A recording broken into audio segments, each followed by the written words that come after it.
Wah, kalau jadi member lagi murah boleh dapat tau. Tengah promosi kau-kau ni, perabot semua lawa-lawa dan berkualiti. Kepada korang yang nak cari perabot murah-murah, sekarang Lavino ada dekat Seremban 2 tau. Untuk dapatkan perabot-perabot yang murah-murah, harga dia promosi tau. Dia buat gudang sale, nampak? Daripada 21.8 sampai 31.8. 11 hari je dia buat promosi ni. Kau-kau untuk korang. Jom.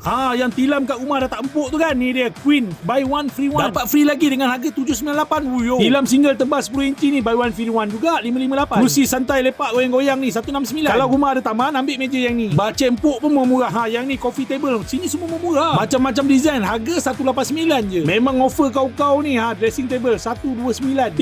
Betul-betul murah. 69, 99, 99. Yang ni tak masuk akal. Nampak kabinet. Boleh rak kasut dia macam ni. Tengok harga dia. Murah kan? Cermin berdiri ni 29, 39. Kau tengok stok dia banyak. Memang puas hatilah harga-harga dia. Jom masuk dalam tengok sofa pula. Tengok kerusi santai 3 meter ni. 399. Yang penting jadi member dulu. Tengok ni dari 299 jadi 169. Okey, ini sofa paling rare. Boleh adjust. Harga dia 1790. Kualiti lembut dan luas. Boleh baring. Kalau masuk dalam Lavino ni memang rambang mata lah. Banyak yang cantik-cantik tau. L-shape ada, meja makan ada. Jangan lupa naik tingkat 2 ni tau. Katil-katil dia ngam. Nampak macam-macam design ada. Yang ni nampak. Boleh adjust lagi. Dia offer member hampir separuh harga tu. Memang puas hatilah berbaloi kalau akak-akak bawa suami datang kat Lavino ni nak beli perabot. Wah, tilam empuk, amari besar. Pilih je, nanti boleh bincang. Lavino ni memang penting dengan kualiti lah. Nampak tak harga kalau jadi member? Murah-murah kan? Tengok amari ni. Tengok harga dia murah. Banyak pilihan, banyak design. Semua orang boleh beli. Lepas ni abang-abang, akak-akak, makcik-makcik tu datanglah dekat Lavino kat Seremban 2 tu.